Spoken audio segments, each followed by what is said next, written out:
into positions of hopelessness and helplessness. The government gives them the drugs, builds bigger prisons, passes a 3-strike law, and then wants us to sing God Bless America. No, no, no. Not God Bless America. God damn America. That's in the Bible for killing innocent people. God damn America for treating us citizens as less than human. God damn America as long as she tries to act like she is God and she is supreme. Wow, the music is so loud today. Give it up, everyone, for my next door neighbor. We're recording? Yep. Hello, everyone. Welcome to today's show. I have no idea when this is going to air because we're recording a bunch of episodes all jumbled for banking, for timed release later. Pod banking. Bank. It's a new economic model that the Global Initiative, the Davos Initiative, has sponsored, doing pod banking. Mm-hmm. Saving up content with inspirational music backing it. Yeah. Man, we're recording in real life again, which is something we rarely get to do since Anders moved to DC and the COVID thing happened. And I'm remembering why it's a problem. My next door neighbor has a band or something. Plays this song very loud. Well, enjoy the background music. It's happening. To give you a taste of when this is being recorded, though, to timestamp this, the current discourse online is about groomers is the thing that the right wing. That could be any time. I guess, yeah. But it's specifically a thing right now. Maybe it won't go away. Yeah, true. What happened recently is that there's this thing going on. There's a bill that has become a stupid culture war centerpiece in Florida called the Don't Say Gay bill that I think is... I don't even look that far into it because who cares? It's just the evil, hopeless Republican thing or whatever. But I think that they're trying to prevent teachers from being able to disclose their personal lives and things about their, sexual orientation and gender and whatnot. Right. So I guess what happened is Disney, since Disney is based down there, publicly. Disney World, right? Is it it's Disney World in Florida, Disneyland in California. I never have been. I always wanted to go. I was in a family that was more of an Amish country type of family on vacation. We'd go see Amish people instead of having fun and playing on rides and shit. I was a Six Flags kid, which because I grew up near Astroworld, and they were kind of like the Pepsi to Disney's Coke. They didn't have the Disney Mickey Mouse and all that shit. They had the Looney Tunes everywhere and big mascot Bugs Bunny you could walk up to and take pictures with and shit. It's interesting. I don't know how they pulled that off. And then they had the Venga Boys and that old man dancing. Venga Boys? Do you remember the commercial for Six Flags with the... I remember the old man. The old man. Okay. And then he's dancing to that techno song. Yes. Yep. That's the Venga Boys. Oh, okay. Anti-fascist Spanish, extremely poppy bubblegum band. Kind of like ska-ish? No, it's not it's ska. A different thing? Okay. It's 90s dance music. More like Ace of Base or something like that. Really? Okay. Yeah, but they were from Spain, and I think that's what's going on here. I haven't really looked into this because who cares? But a few years ago during, the Trump administration, when Antifa was the center of the stupid right-wing culture war, they flew the anti-fascist flag at a show where I guess it was just really funny because usually you would think that it would be some fucking aggressive hardcore band that's we're anti-fascist, we're gonna come kick your ass, but it was it was the poppiest music ever. That's but cute. Everyone's welcome in the fight against fascism, Yeah. But anyway, speaking of culture war stuff, so Disney opposed this bill, I guess, and now in response like Don Jr. and all these like public stupid right-wing people are like making it into a thing to be like, Mickey Mouse wants to fuck your kids. And like they're making it all about Disney and stuff. God. Disney Okay. being groomers. And so I tweeted a joke about it or a take about it or something, and it went really viral yesterday, and now I'm getting emails from people like this one. This is from Sean Courtney, who you can email at SeanGina1 or SeanGina1. I'm not sure how this is supposed to be pronounced at gmail.com.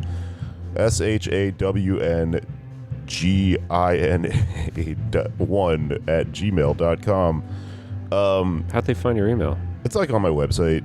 Oh, okay. Although I mean, but you still have to like look. You know what I mean? It's weird when someone makes it this far. It just means that they're like really unhinged online. Anyway, subject title: Groomer. You literally just post bullshit, quote unquote, facts that aren't real and expect people to just believe them? LOL. Go fuck yourself, you pathetically ignorant piece of grooming shit. Google, quote-unquote, mother's boyfriend, asshole. What? Goddamn, you motherfuckers are just pathetic. Yeah, I don't know. Did you Google mother's boyfriend? No, why would I? What does that mean? Nothing good can possibly come up. Well, maybe something really good will come up if you Google mother's boyfriend. It's like a MILF video or something? Yeah.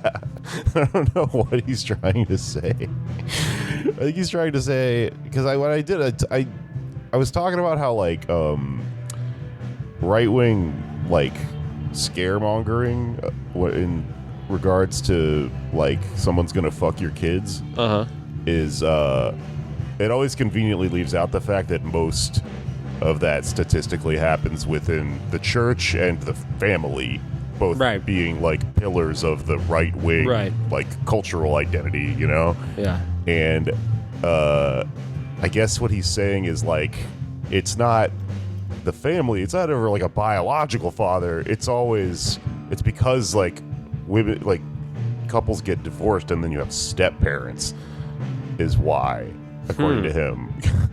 But I guess I was supposed to find that out by Googling mother's boyfriend, which I'm not gonna do. Okay. But also, who cares? Not a good point. And mother's boyfriend seemed like they were probably a culprit in that sometimes as well. I think your dad is your mother's boyfriend. Also. Can be.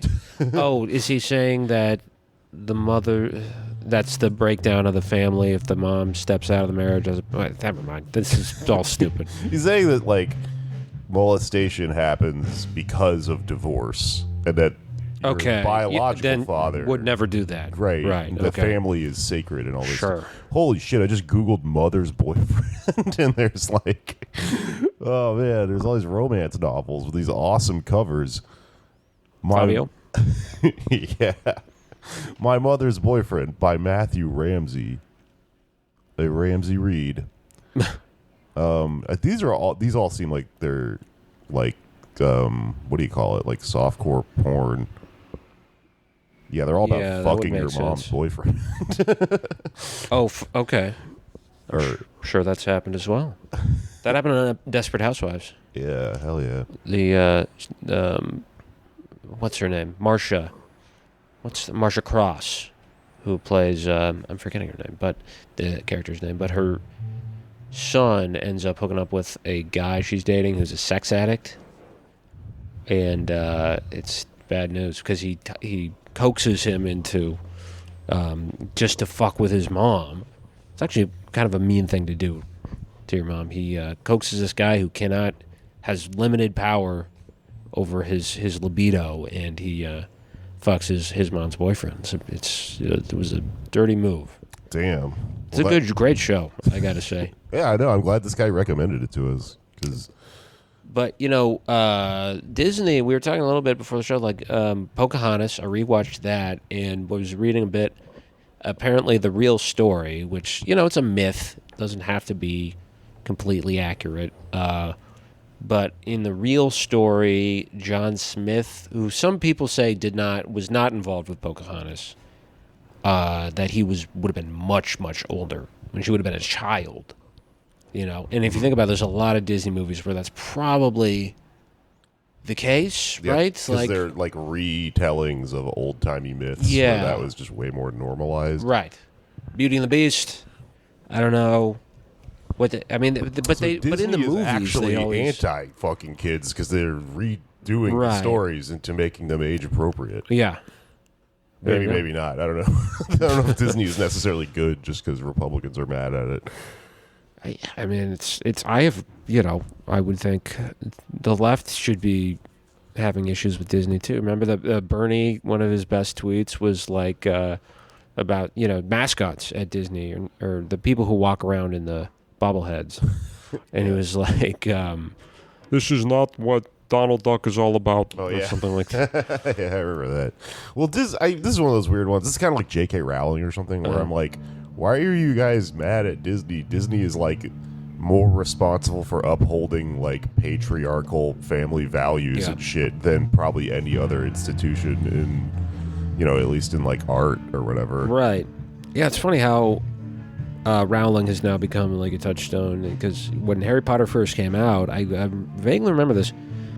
That was a big deal for the right at the time because you're teaching children about witchcraft. Right. You know, like I had a neighbor who's we had her over to watch Hocus Pocus or something, and her parents got really upset because it was like, this is witchcraft. They were like, I think it was like a Republican congressman or something Yeah. who was mad that Yeah. we showed his daughter Hocus Pocus. No, I mean, I grew up down in Texas, and like people, they would burn those books and shit. And Yeah. just be like, this is like silly, you know? This Right. is like goofy ass shit. Like people wouldn't celebrate like Halloween and stuff. Yeah, I think I mentioned this once, but we weren't allowed to be, you know, anything spooky on Halloween in my evangelical school as a kid.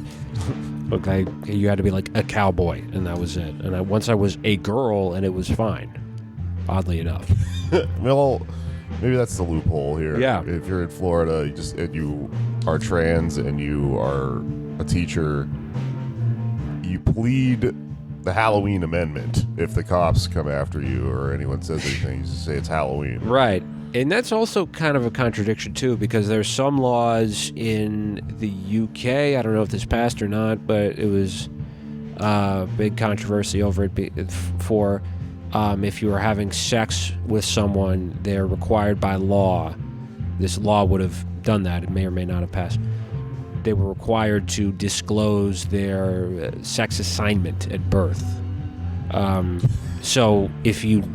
But now in Florida, they're saying you can't disclose anything about your personal, you know, gender, right. anything. So, like, what are you supposed to do there? Shouldn't they be demanding that teachers disclose up front and be transparent about their entire like sexual gender identity and make sure the kids aren't confused? Or Yeah. Well, it's also like, how do you enforce that? yeah, Like, you know, I mean, is there just like a cop there who's just like, just here to make sure everything's above the, you know, board? well, and that's the scary thing is any kid can go home. The kid doesn't even have to say anything. If a parent has, if the kid has a transgendered teacher and the parents don't like it, they can just make up something about. They can say, "Yeah, my son came home and started telling us about how his teacher was describing, you know, how to have sex if you're trans or something like that," and that person can get arrested.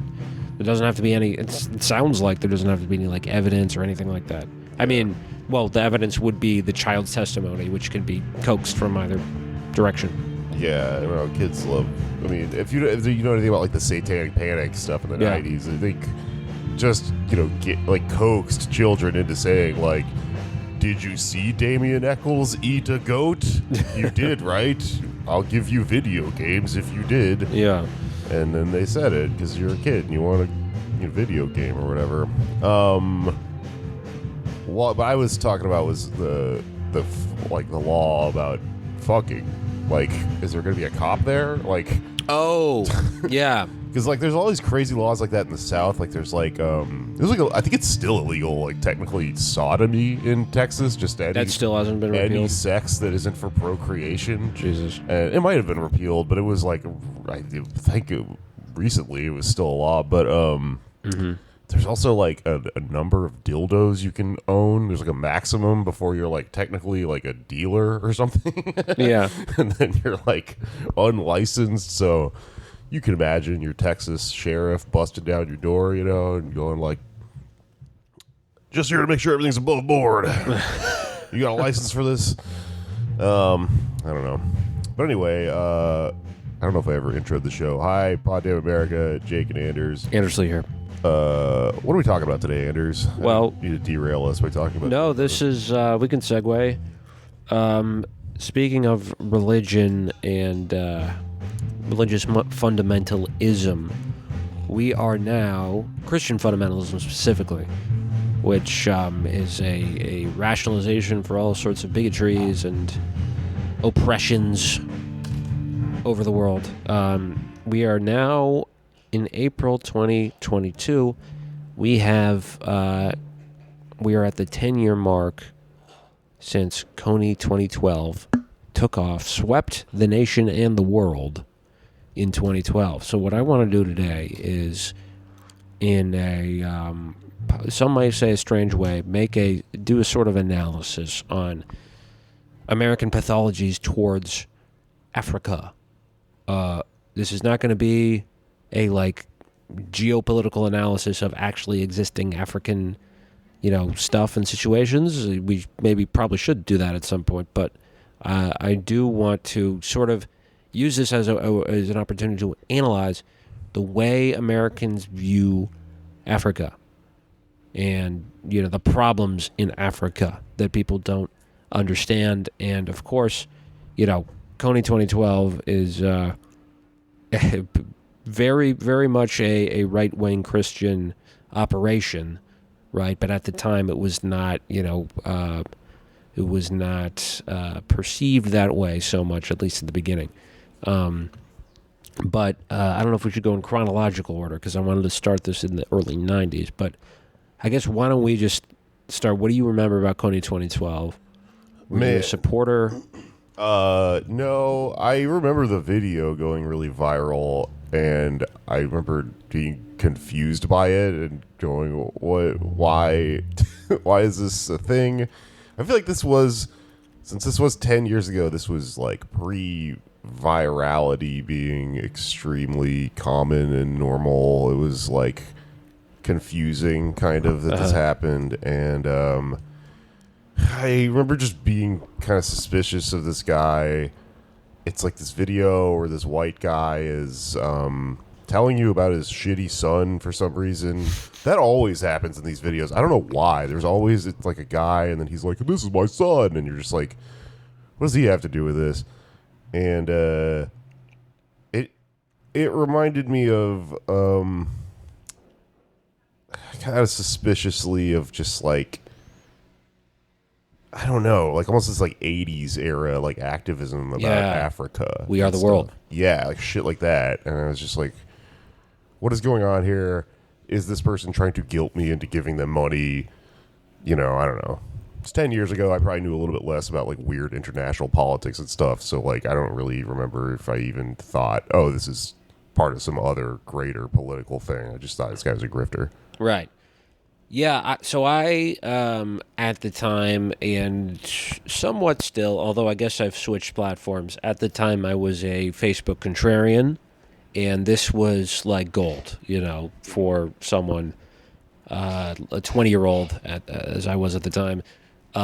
Just so many holes to poke in it, and I gleefully did that and did not have anything really, I had basically the same general politics as I do now, but there was no real alternative to offer people, and we'll get into why it was such a bad thing. But first, I do what you mentioned, the 80s. I want to begin with a moment in time that I always found fascinating, and that is Operation Restore Hope, which began in 1992. In Somalia, with the UN under the command of George H.W. Bush, and slowly turned into the Clinton administration, 93, Some might argue that Bush started this deliberately to get Clinton to have it so Clinton, who was a draft dodger, would have a military situation on his hands immediately and be exposed as an incompetent when it came to military affairs, because he was the first president in a long time at that point who had not served in the military. I guess the first since, I don't even know, Harding, something like that.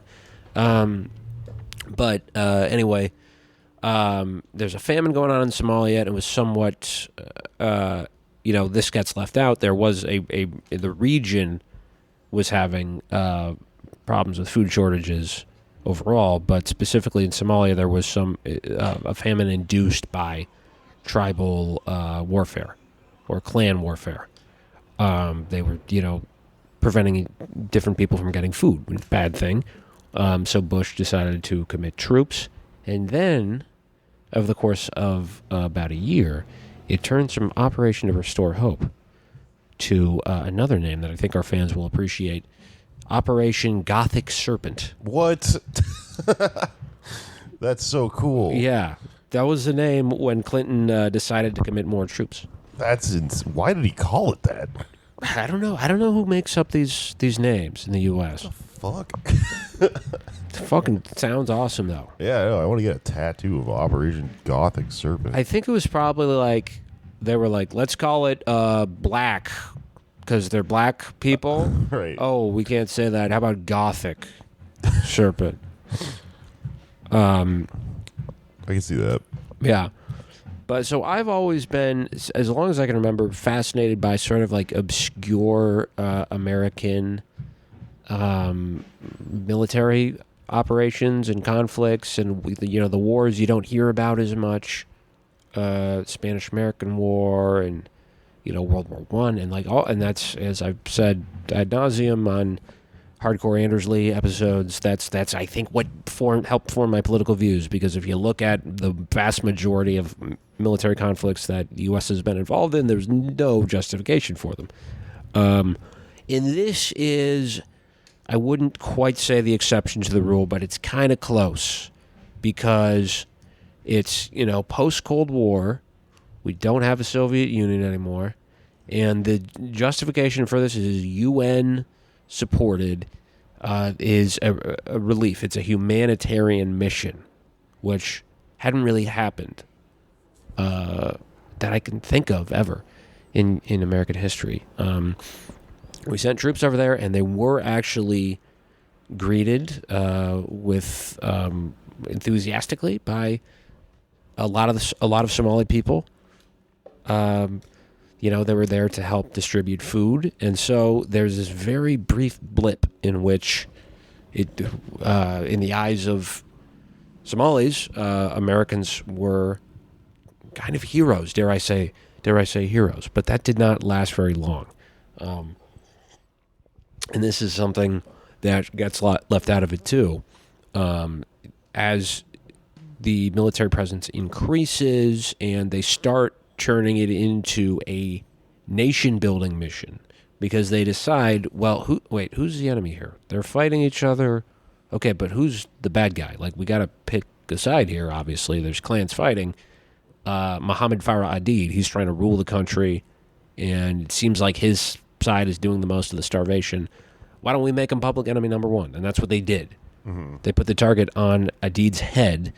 Not that he's a good guy, obviously, but the mission sort of morphed into taking him out, and there was a lot of arrests that were made for his top guys, and then there's a mission to capture him, to kidnap him.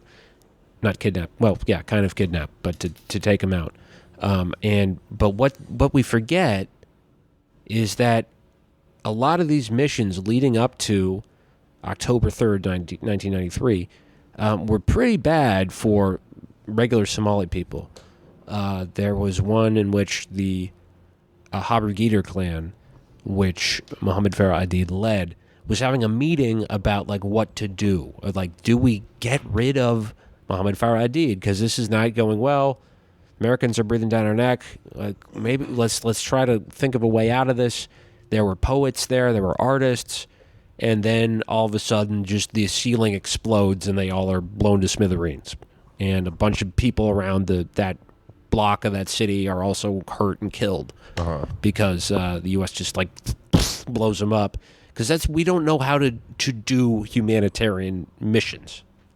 Like, we really don't. Oh, we blow somebody up. It's humanitarian. Yeah. What's wrong humanitarian about that? Right. And it's even like the Black Hawk.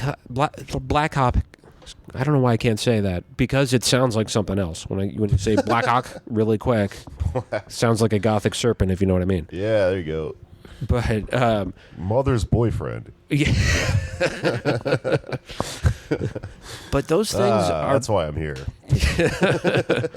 But those things are pretty. There's a reason we don't give them to police departments. Like, police departments have helicopters, but there's a reason they usually don't come close to the ground, and that they're not that big and equipped with weapons, because that's a nuisance. Like, they would do these missions, and the Blackhawks would fly close to the ground. They would blow people's clothes off. They would destroy markets and stuff, and people were getting killed. Somalis who had nothing to do with this were just getting shot, often accidentally, by Americans. So pretty quickly, a lot of resentment grows. And that's why, if you watch the movie Black Hawk Down, as I have several times, you will see that they don't like the Americans. And it's hard to really grasp why that is. I remember thinking that when I first watched it. Not going to, be dishonest about it. I loved the movie as a kid. It was one of my favorite movies at the time. I got the video game, the computer game. Yeah. It's very entertaining, very violent, and it made me want to kick ass. But there's something, that I kind of wonder, is like, well, why do they want it? Aren't we there to help them? Shouldn't they like Americans? There's just like people all over the city who are shooting at Americans. Why do are they all on Adid's side? And not necessarily, no. The justification, the reasons given for that were that, well, Adid is a good propagandist, and he pumps out propaganda on the radio, and they hear that, and they chew a lot of khat, and that's really the problem there. What is khat? It's like a leaf. When I describe it and when I think about it, I actually want to try it now. Well, yeah, you love shit like that. Yeah, I honestly want some khat, but you chew on it. It's kind of like coca, but it's just a leaf you chew on, and it has like an amphetamine effect. It's not as powerful, but it gets you high, and when you are sort of low on it or high on it, I forget. That's like when this battle started. There's a bunch of guys who were high on khat, and that's true, but I don't think that's completely the contributing factor. I don't know if I would want to go out. I've been a political reason that right. The battle happened. Yeah, it's just a thing that was happening. Right, and there's got to be some other underlying causes. Other than for propaganda to work, there has to be some material basis, right? And there was, and that was the U.S. occupation. We don't know how to do humanitarian relief. Our army is trained to occupy, and that's kind of one of the themes of Black Hawk Down, the movie, is that there's Josh Hartnett plays this guy who's like, I like the skinnies, as he calls the Somalis, because I just want to make a difference. And his comrades in arms are like, really? We're here to kick ass. We're here to fight. That's what we were taught to do. And he's like, no, I think I'm here to make a difference. And by the end of the movie, he has been essentially depoliticized. And the thing that he values the most is the guys next to him, and just that camaraderie, and leave no man behind is the slogan for the movie and for the mission.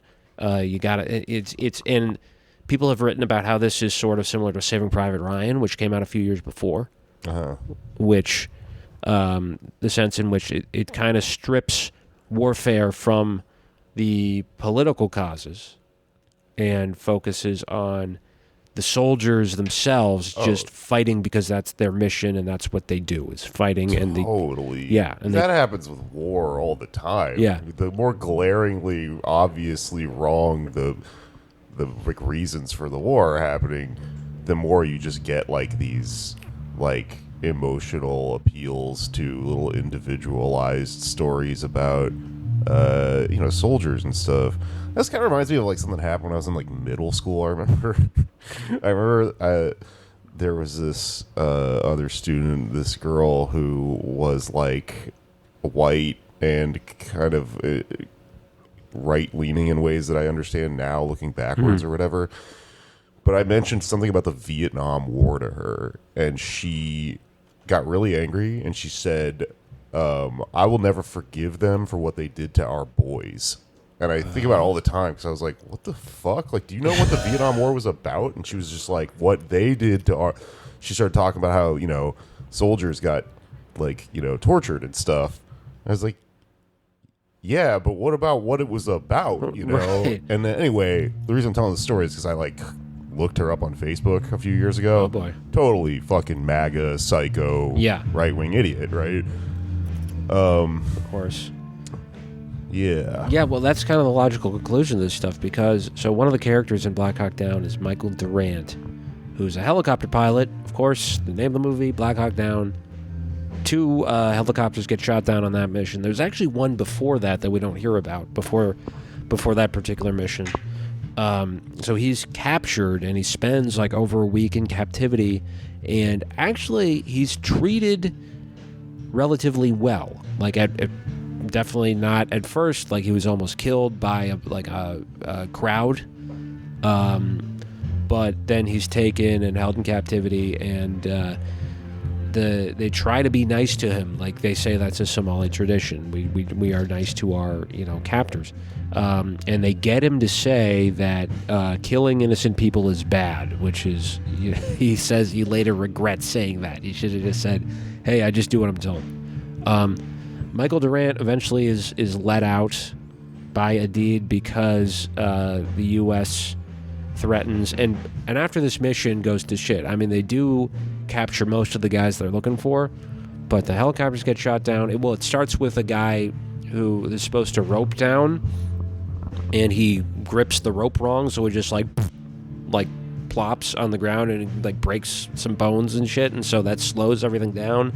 And then the helicopter gets shot down, and it prolongs things, and then another helicopter gets shot down. Ends up being a bloodbath. But there's also a Rancid song about this. Oh, really? Yeah, I don't know whether it's pro or anti or really. I don't remember anything about it other than the chorus. How does it go? Black Hawk Down, Black Hawk Down. That's pretty much what I remember. Really? And it's just, I'm gonna look this up, see if it's. Oh, it's from before the movie.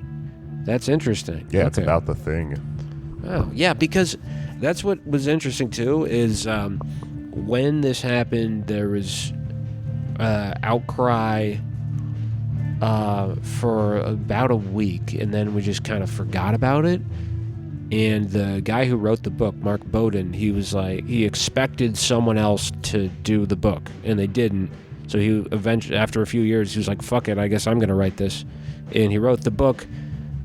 Military was very skeptical at the time. They were like, well, I don't know. A lot of this stuff is top secret because in their eyes, this is a failure, this mission. It's an embarrassment for the United States. Then he starts doing more research, and he shows them what he's working on. And by 1999, when the book comes out, they're like, let's make this a fucking movie because it's about the soldiers, right? It's about their amazing story and their bravery. And it's a great propaganda tool for the United States military. Yeah. And they also like the fact that this is about urban warfare, and that's what one of the subtitle of the movie, I believe, is about a modern warfare, a tale of modern warfare, because they knew in the 90s that most of the world was moving to cities, therefore the future of war was going to be urban, and they were happy that someone was portraying that, right? They didn't know who they were going to be fighting at that point. They knew it was going to be in a city. There's a very chilling moment in this talk I watched on C-SPAN. Maybe I'll stream it with Mark Bowden, and he's being asked by an audience member, like, so the military, it seems like now they're more on board with this movie. Are you a little concerned that they're going to use this and sort of distort some things? And it was kind of like, I don't know.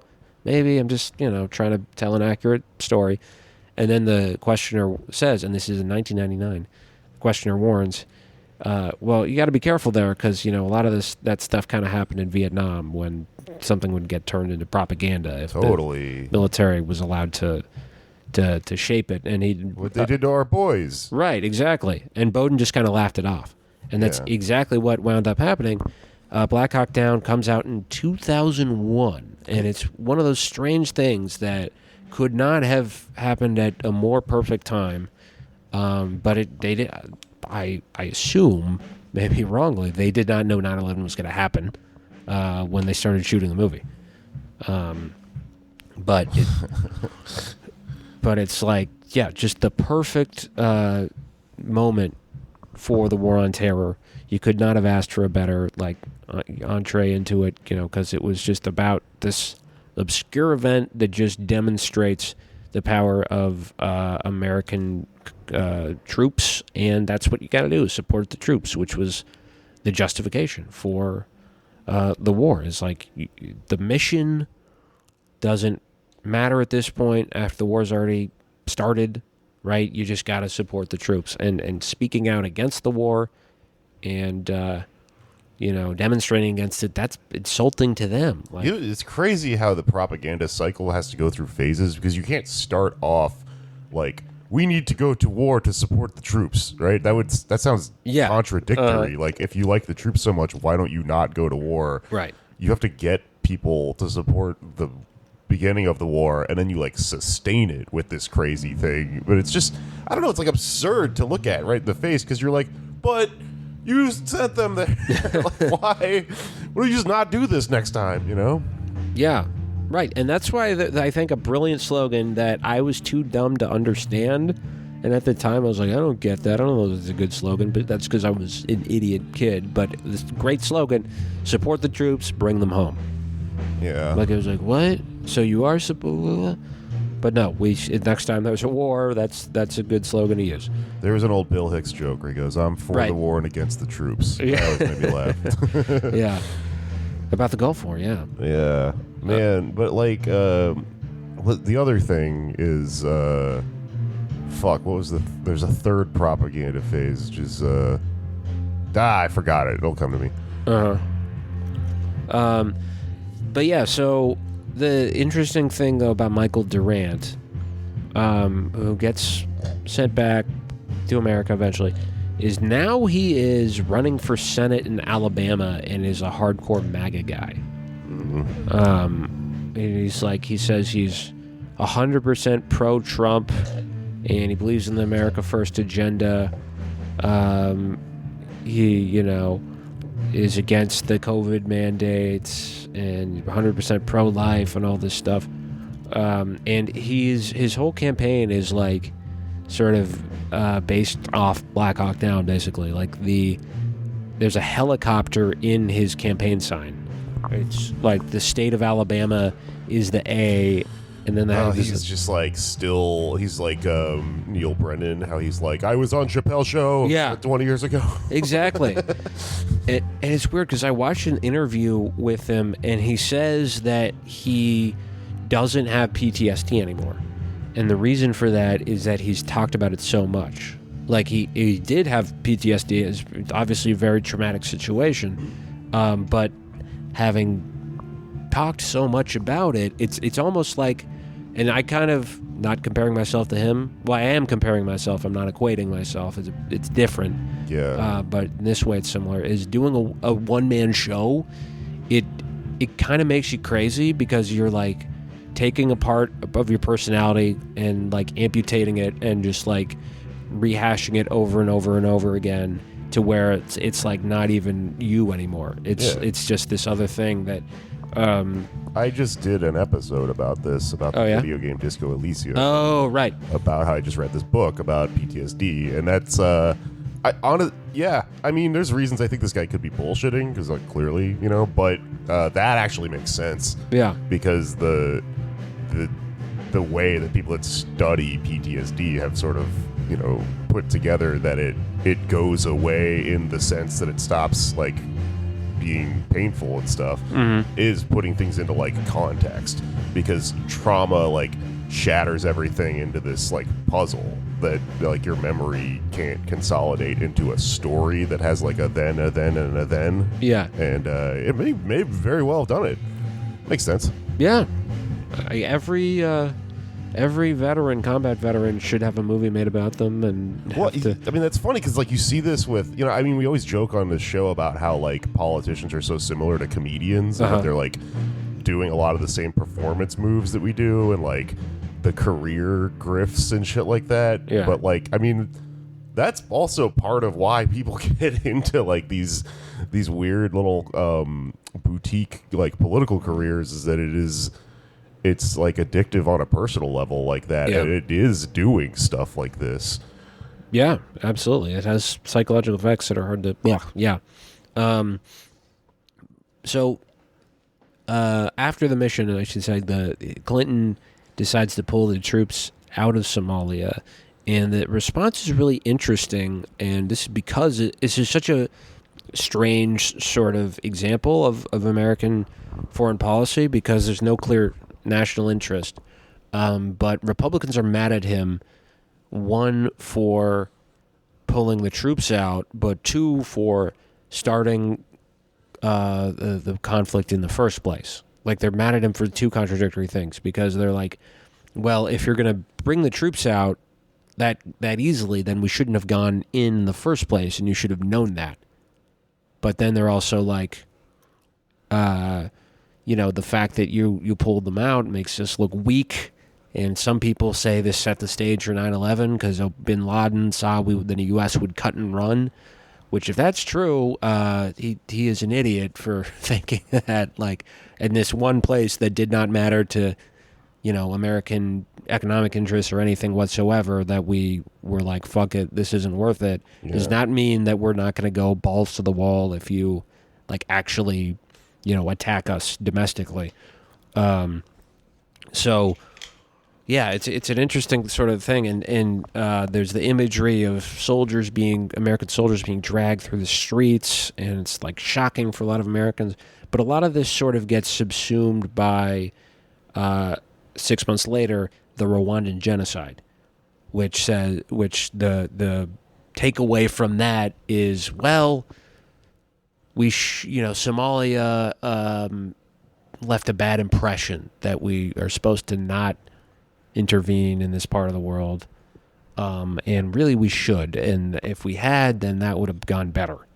And this is a constant, sort of response you hear to anti-imperialists when they, we say, like, when has the U.S. military actually made a part of the world better? And there's not, obviously, Europe after World War II, but in the post-war era, there's not really any examples.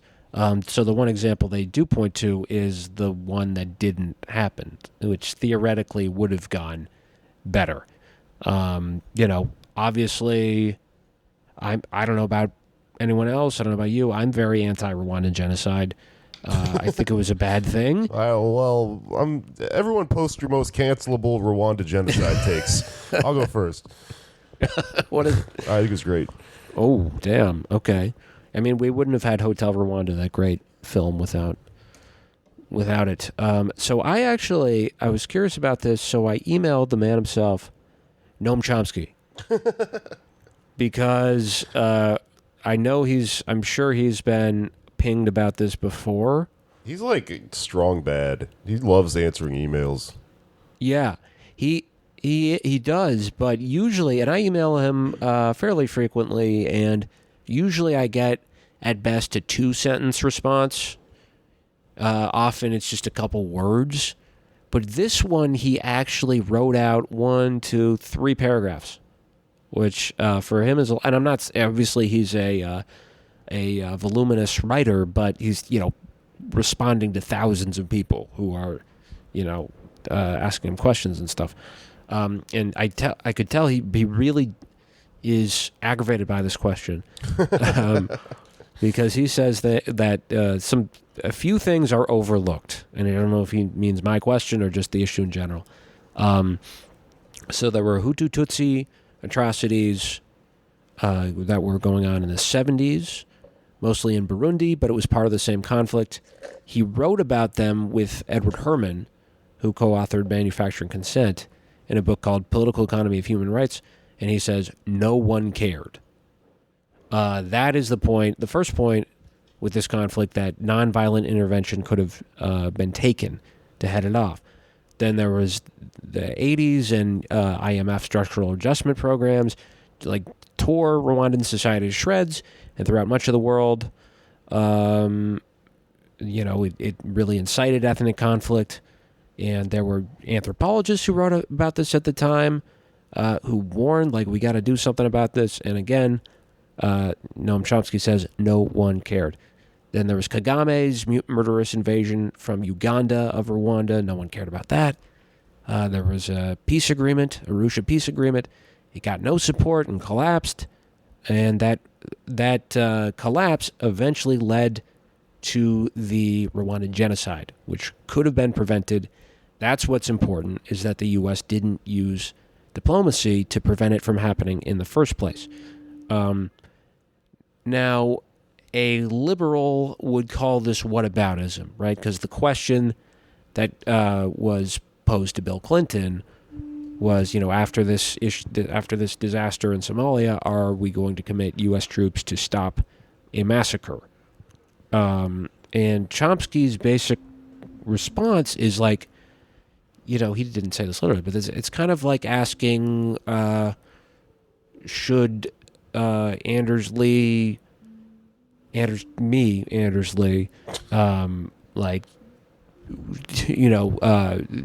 for the New York Giants? Like, it's just not going to happen.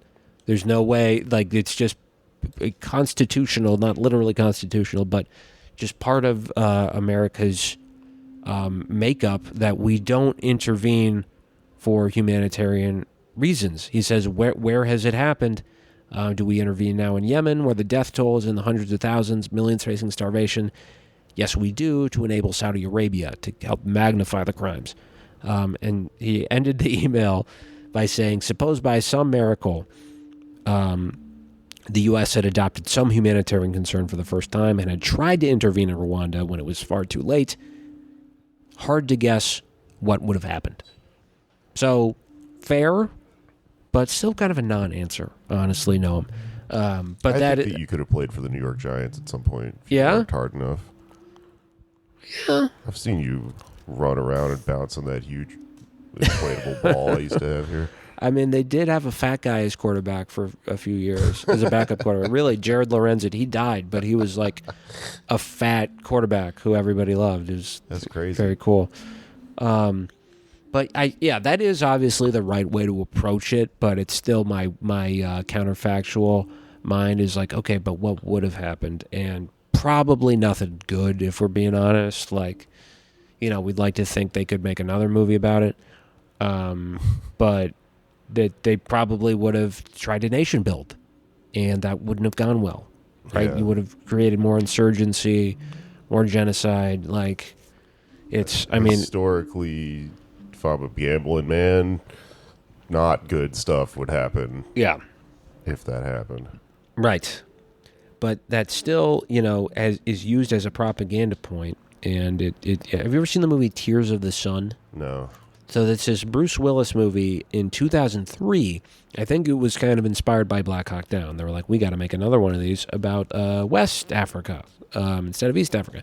By the way, Black Hawk Down, basically no Somali actors. It was filmed in Morocco. And Somali people who watch it are like, this is not the same language. These are not the same people. It was screened in Mogadishu, I think about a year after it came out in the U.S. And the Somali people, it was like a bootleg copy, but Somali people were cheering every time a U.S. soldier got shot. That fucking rules. Yeah.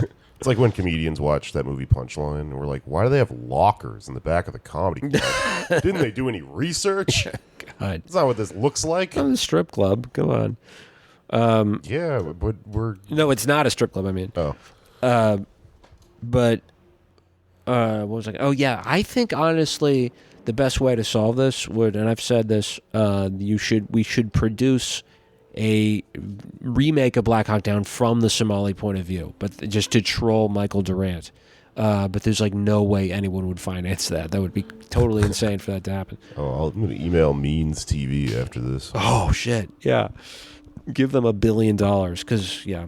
But so Tears of the Sun is like kind of a similar premise where like Bruce Willis is assigned with some Navy SEALs to get a doctor who is a U.S. citizen out of Nigeria because there's a civil war happening there, and she demands that all of the people she's taking care of get to leave too, and so he has a crisis of conscience, and he's like, okay, yes, we're extending the mission. We're going to save all these people, and they're, treated as heroes and all that good rah-rah stuff. Which, this is the War on Terror, 2003 is going on. And it is interesting how those two movies came out, not about the Middle East, but about Africa, where instead of fighting terror, it was showing how the U.S. is really this benevolent actor. Right, so it's not just that we're trying to keep people safe, it's that we do care about the rest of the world, and we want things to run smoothly, and we want people to be free from harm. Right, that's what the U.S. is all about. We have a great country, and you know what? If there are issues, if there's some strategic concerns or some geopolitical stuff that maybe didn't go as well as we thought it would, then just remember these troops need your support because they're troops, and they are just there to do a mission for the boys, for each other. They care about each other. They leave no man behind. It's this sort of like this perfect propaganda synthesis to indoctrinate children like me at the time. This kind of reminds me of something that like some stupid journalist was saying about Russia the other day, which is that like, they're killing all these civilians, and he's like, then somebody tweets at him and goes, oh, what about when America kills civilians all the time during war? Mm-hmm. And he tries to make this distinction and go, okay, well, we might not be perfect. There might have been some mistakes here and there, but like our intention is always yada, yada, yada. And somehow it's like different. Right. The way Russia's doing it. It's like, no, this is the same fucking thing. Right. Which is like, when was the intention good? They give an example. But that's just believing like weird nationalist shit about the United States and the military and war, is like that you start off with the assumption, well, America's always good and is always justified in whatever fucking weird military intervention thing it's doing. So therefore, yada yada yada. Right. They did it because they did. It's right because we did it. That's what I was thinking about earlier. Is the third phase of like propaganda is like there's some weird fucking reason we have to go to war, and then it's like, well, we have to stay in because our troops. We just have to support them, and then it's like, why did we do this to begin with? Oh, because remember during the Iraq War, they hate our freedom, like that thing, know? And it's like, wait, this seems like a different story from when we were like banging the war drums at the beginning of the thing, right? I mean. I don't know, man. People like sincerely believe that the United States gets involved in all these situations and goes to war and stuff because there's some sort of like, because we do that, like the thing you were talking about of putting the target on the guy's head and making a big bad enemy, and then telling people this person has intentions to come and destroy democracy in the United States, which is never the fucking, probably not ever the case. Yeah, they don't care. They just want us to leave. Like, just look at what Bin Laden said. It was like he wanted U.S. out of places like Somalia, I was thinking about 9/11 there. This might be a super stoned thought or whatever, but I was just thinking about how, like, if you use the same ways that we justify civilian casualties in war, you could defend what Bin Laden did because...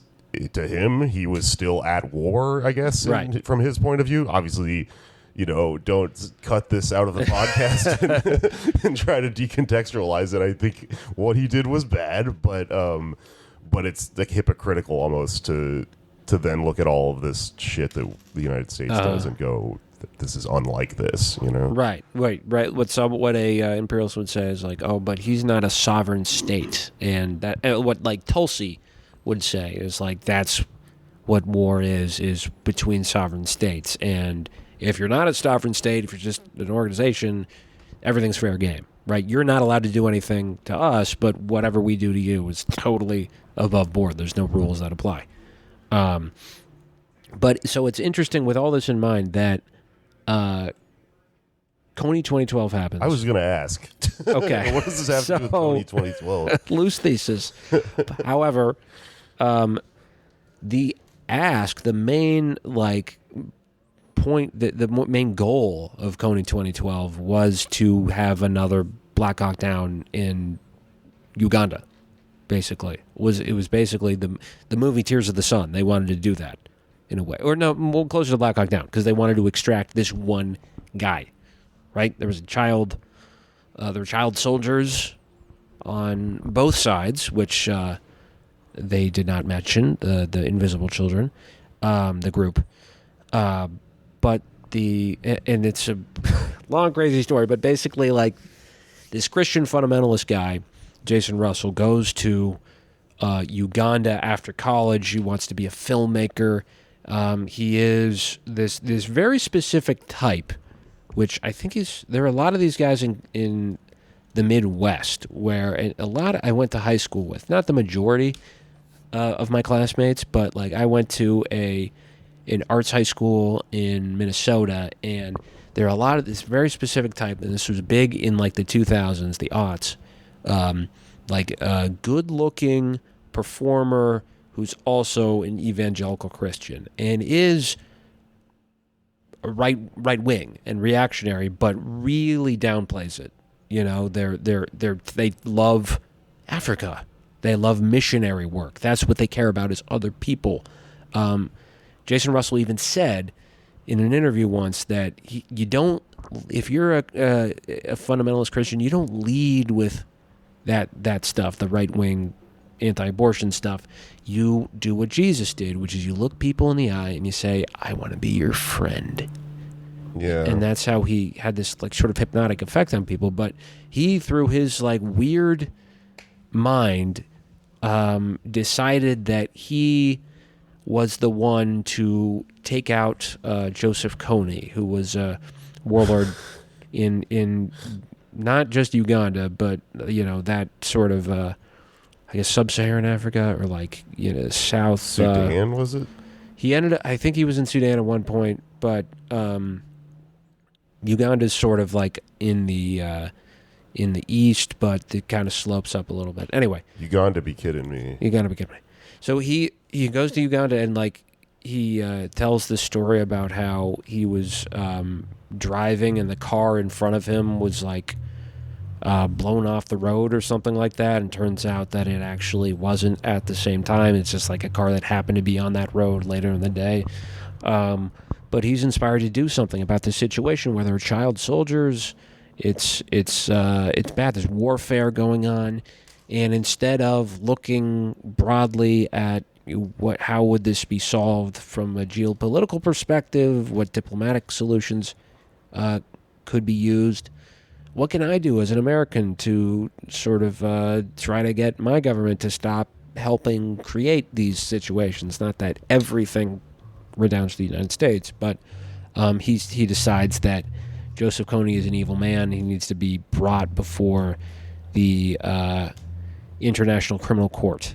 So we got to get this one guy, and that'll do it. As if like that was the stated goal, was to just not to end war, not to actually do something about problems like poverty and violence and all that stuff, reduce the arms supply going into these places. No, it's just to get one guy and bring him to justice, supposedly. Yeah. It's really confusing. And then it was just called Kony 2012.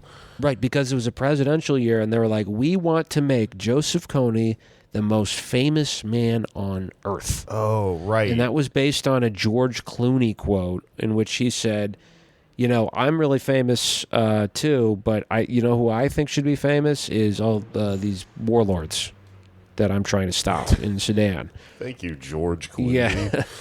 And they're Ugandan people who are like, we actually don't want that. We don't want this guy who's killing people to be the most famous person. How about the victims or something like that? Yeah. But a lot of their information was way off.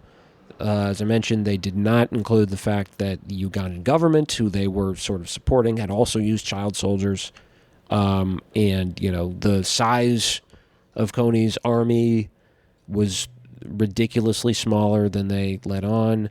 But it becomes this huge viral sensation, this 20-minute long video in which he's talking to his son, and then he's talking to this other kid in Uganda, and it's like, oh, this kid's really sweet. And it's like sort of suggesting that, but a lot of the stuff is not really clear what's happening, but the way they edit it makes it look like he gets kidnapped by a child army and has to, you know, fight.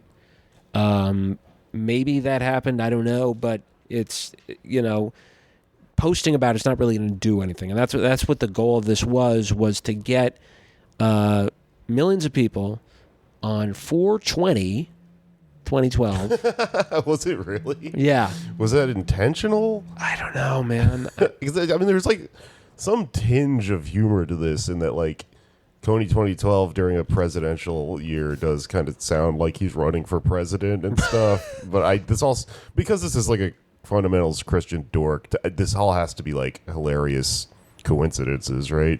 He doesn't know what 420 is. Yeah, maybe. I mean, I'm sure there were stoners in the supporting the organization. Yeah.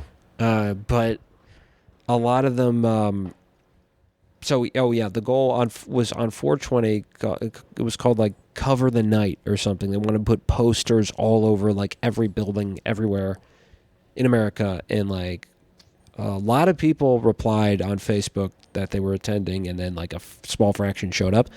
I actually know somebody in Minnesota. That tracks. Come to Meat Space, the comedy show that I run at the Gutter. How funny would it be if there was somebody in 2012 who was like, "Oh, I love Joseph Kony. He's on the ballot. I want to vote for him. I'm a huge fan." I wrote him in. I'm just kidding. I voted for Camille Nanjiani. In 2012? No. Oh, okay. This last year. Nice. But so yeah, it's a huge viral sensation, right? It was the most viewed video on Earth at one point, and Cover the Night was a flop. I do know somebody who actually went around where they lived taking down the posters after people would put them up, which is pretty cool. And he wasn't even political at all. He's like, this is stupid. He wasn't wrong. Yeah. And I think a little bit before that, the Jason Russell goes outside. He's, you know, very stressed out because he's getting criticism. He's actually getting pushback. Ugandans are saying, hey, this isn't actually helping at all. And he freaks out and goes outside naked and runs around and is like rolling around and saying random things. And it's often reported that he was masturbating. I don't know that he wasn't. That would be whataboutism.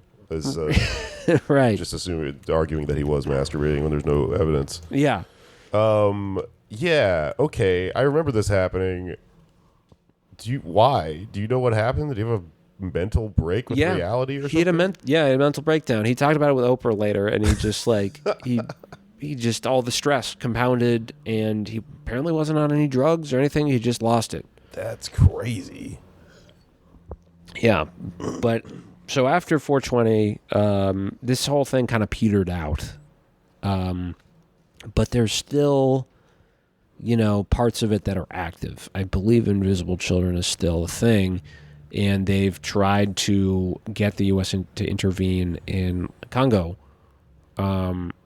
Eventually, the Ugandan government gave up with Kony, not because they are lazy, but because they did, you know, they looked into it and they realized that he really is not a threat anymore. He just doesn't have enough followers.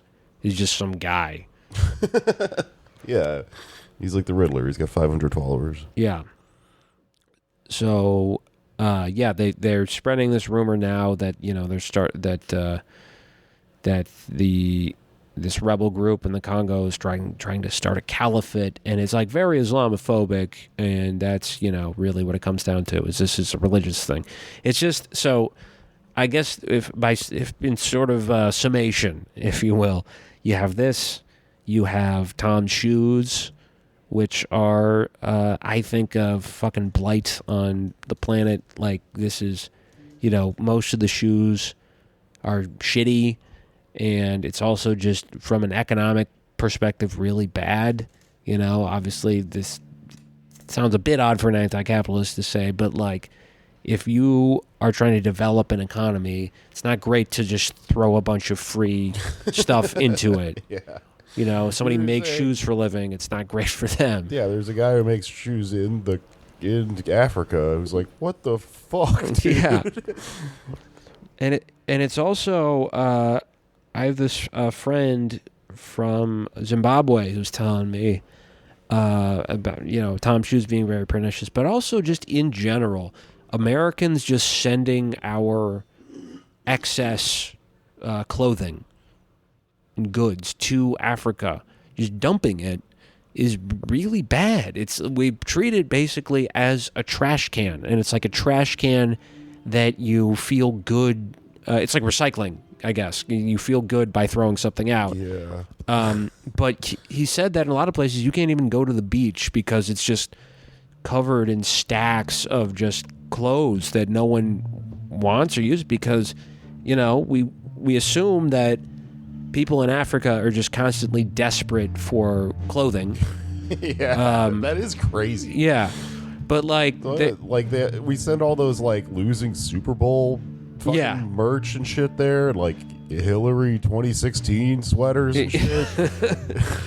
Yeah, a lot of it does get used, but we just send so much, and people like to buy clothes everywhere. Yeah.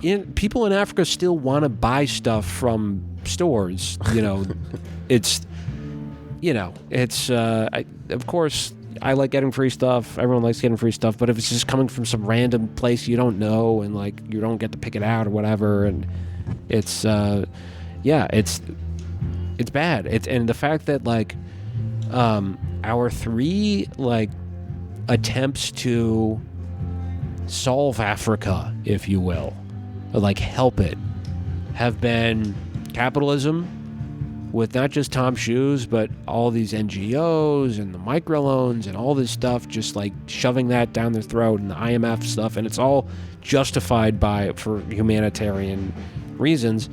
Military intervention in Somalia, it's happened in other places too, but what we wanted to happen in Uganda, what Invisible Children wanted to happen anyway, and then the third, like religious fundamentalism, exporting that. Like everything we've tried to do has just been extra American, and it's just the three, the trifecta of just American grotesquity. That's not a word. Grotesqueness is militarism, capitalism, and fundamentalism, and that's what we've assaulted them with, and it just hasn't worked. And it's sad that there are people who do want to help. I know a lot of the kids who were involved in Kony 2012 do genuinely care about helping people in places like Uganda, but there's just very few avenues to actually do that in a constructive way that people can even find out about. So right now it's like, I saw, this was on Twitter too, but there was someone tweeting from some country, I don't remember what country, but somewhere in Africa, he tweeted how, when an Englishman comes to our country, they want to give us a lecture. When the Chinese come, they want to give us a bridge. So yeah. China, say what you will about China, but they're actually putting their money where their mouth is and building stuff in Africa. It's not for any mysterious reason. It's because they want an actual trading partner. They want to help develop Africa the entire continent into a legitimate economic partner because they discovered they can't just do that with the U.S. anymore. Like they needed a block of other countries, right? And it's arguably still capitalist, but like if we don't like it, we should do better stuff. You know, it's quite easy actually. The Treasury Department in the United States could just end third world debt all over the world by just giving all our special drawing rights, IMF special drawing rights, which is just the ability to create your own currency.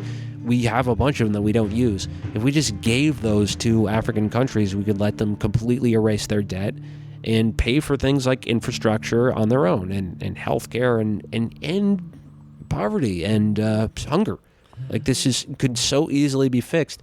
And it's such a frustrating thing though, because we have to be able to find a way to channel a lot of good intentions into that. The trick is though, a lot of those good intentions actually aren't very good at all because they come from like the bourgeois sort of nonprofit. I took my college semester in Uganda and made this hut with these kids and took a million photos of myself doing it. And I feel great now, but it fundamentally affected nothing. Right. That sort of thing. Yeah, because we don't have like, we don't have like a cultural imagination for like actually solving any of these problems. It's all just weird bourgeois individualist shit. Yeah. What if we flew like a Harrier jet over Africa and just dropped tons of Bibles and some bombs and then also just like weird football jerseys from Super Bowls that never happened and stuff and like discontinued merchandise and shit. That's what we're doing instead of what China's doing. Right. Yeah, it's like, and I think I had a joke about this a long time ago, but like imagine if, you live in Appalachia and there's like some, there's just a bunch of Muhammad shoes that are like dropped on your town. Like the people there probably would be a little, at best, perplexed by that. Yeah. Like that is a fun thing to think about. Like, what if someone did this to you? Would you appreciate this? Yeah. Just somebody drives by your house and they throw a bunch of shitty clothes at you, and they give you a fucking religious text that has nothing to do with anything you've ever interacted with, just some weird cult, Right. And then they also are like, I'm coming back and I'm going to help you set up a Subway franchise. And you're like, what the fuck does any of this mean? Yeah. Or it's like Somalia with, there's problems with poverty in America too. What if like, the Somali military came to the United States and was like helping give food out, and people are like, okay, I guess I'll take the food. And then there's like, we're going to kill Joe Biden. Right. We should just overthrow him because he's causing this problem, which is not wrong, but like, it's not the best way to solve that. Yeah. That was the third thing that I meant to jam into that bit. It's like the crazy, like, we're just going to set up a narrative about how this is all coming from one faction and then kill those people. Right. But, yeah. Anyway, Black Hawk. Did you ever see Black Hawk Down, by the way? No. No? I have a love-hate relationship with it. Or, it's in many ways a great film. Just cinematically, the gore is exquisite.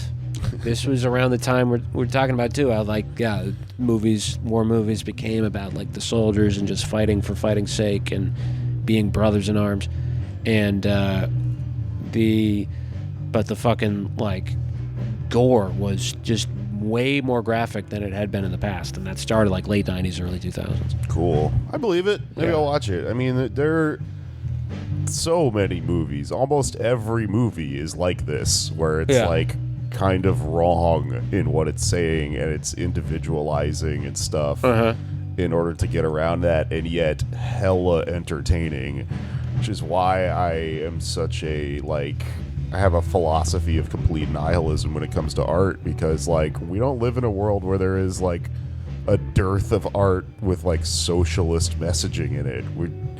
Every movie is war propaganda. Yeah. You have to admit that they're entertaining sometimes, though, and then just not go, if I like a movie, it was the truth, you know? Right. Which is why I'm always talking about this with comedians, too, and people that think because they laugh at someone that they must be politically right. Because that's the same. That reasoning is just indelible, like, in our fucking culture, and it causes people to get really fucking obsessed and go down rabbit holes with, like, comedians that turn into pundits. And then turn into right-wing pundits because it's the fucking only avenue that makes any money. And, you know, we have this, like, crazy fucking cult brainwashing stuff going on. But that's another podcast. Yeah. But, yeah, I see what you're saying, though. Right. And it's... I will say, though, too, like, I think that one positive thing is I'm not sure if Black Hawk Down could get made today in the same way. You could never make Black Hawk Down today. I mean, Too they woke. they did make American Sniper not that long, which I haven't seen, but that's pretty. It was from everything I've read about it. It's pretty horrendous. But I mean, you probably could make it, but you could not do. I do believe this. Another Kony 2012 in 2022. I think people would be too wise to it. The Zoomers, I think, would see through it. They're trying to market Tom's shoes to Zoomers right now, and I don't think it's going to work. Yeah.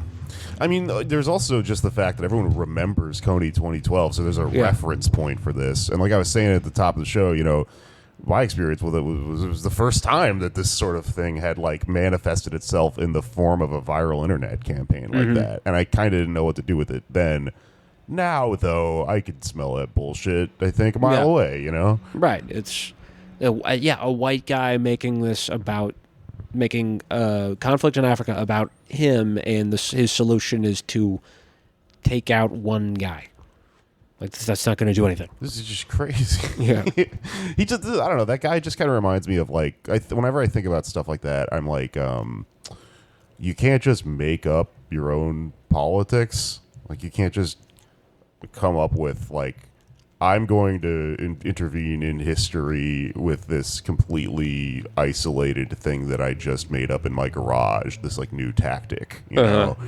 And I know that he isn't entirely like this because he's, like, probably, like you were saying, motivated by Christian fundamentalist stuff like that. But, like, this tactic was just bizarre. Like, there's no precedent for it, I guess is what I'm saying. And this is, like, why, as socialists, there is some merit to, like, reading theory and stuff and looking at how it got done before and synthesizing with, you know, the past attempts at revolution and the what we're going to do in the future and stuff like that.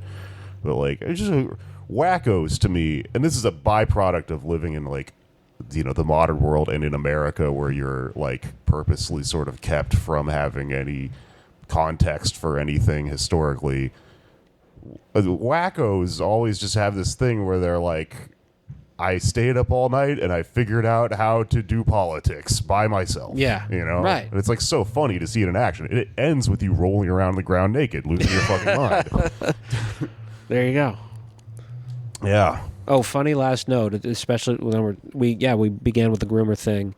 This is very dark, but there is a character, Black Hawk Down, played by Ewan McGregor, with the name Grimes. And he is he makes coffee, and he's never been in action before, and he's complaining about having never seen combat, and I made coffee through Panama in the Gulf War. And then he they say, Grimes, suit up, and he ends up being on this mission and gets injured and has this, like, cathartic experience. He's not a real guy. He's fictional. The real guy who he was based on, who they decided not to put in the movie, was arrested for raping his 6-year-old daughter. Whoa. Yeah, military, right wing. Yeah. Just like I was saying. They should ban the military. That's what that means. Probably. It sounds like it's unhealthy, to say the least. But that's another day. That's another podcast. Damn, that's crazy. All right, well, shit, everyone. Happy Kony 2012 10-year anniversary to those who observe. Don't party too hard. Please party responsibly. I know we go buck wild every year when we celebrate the anniversary of Kony 2012. That's why people always smoke weed on 420. Yeah. This is the big one. So, please get fentanyl strips at dancesafe.org and test your coke before you get fucked up to Kony party. Yeah. I don't know.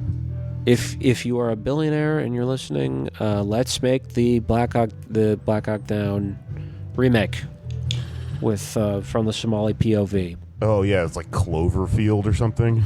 Oh yeah. Oh shit. That would be awesome. Yeah. You never see war movies like that. I mean, that's actually probably a way more thrilling experience than like, let's follow the people flying the helicopter. No, what about the guy who's just like hanging out and then, holy shit, what the fuck is this thing? Right. Yeah. All right, cool. Well, I don't know when this is going to come out, but I'm probably on tour with Eve 6. Come out to a show with me and Eve 6, and we are the Union. Cat Bites doing one show. I just found out kind of my favorite band, I want to almost say. I don't know, I'm an adult. I don't know if I have a favorite band, but Titus Andronicus is apparently going to do a thing with us. Nice. Which is really cool. So come to the New York show at La Poisson Rouge if you want to see that, because that's fucking tight. I told the Eve 6 guys, like, well, damn, I'm actually going to watch the show now. Owned. Yeah, owned. Take that, guy from Eve 6. Yeah, and I think that's it. Cool. Shows and shit on my Twitter. I don't know if follow me on Twitter. Yeah, at Andersley here. If you want to own somebody who's wearing Tom shoes, and this is not an endorsement because this is also a for-profit company, but and this is what I think I did at the time during Kony 2012. I got my the more woke version, Soul Rebels, which actually does produce its goods and products in I forget what country, but they are sustainably based. I don't know. They probably do something bad too, but they're in Ethiopia. At least they're employing people in Ethiopia, so that's something. Soul Rebels. Soul Rebels. Cool. All right. And I'm selling shoes. If you buy a pair of my used Doc Martens, I will give a pair of Doc Martens to a child in Houston, Texas. I only have 3 pairs, so I can only do this once. Oh, no, you know what? I actually do have a plug. There's something I'm going to start doing is for the price of $5, I will name your band. If you're a musician who is trying to come up with a name and you don't have it yet, maybe the guys next door, send me a track. What the fuck? What? For $5, I'll name it. For $10, I'll give you a list of 10 names. I see the job hunt's going well. Yes, and if you have a job for me, I'd love to do that. If All it's right. something that pays a lot and is fun. Someone should. I'd be so funny if somebody actually did this. Well, I can't even imagine what kind of name you would come up with for a band. I don't know. We'll have to find out next time. All right. Thanks, everyone. And give it up for the band one more time. They're still playing. It's been an hour and 22 minutes. It's finished. I'm singing it because there's music. It's finished. It's finished.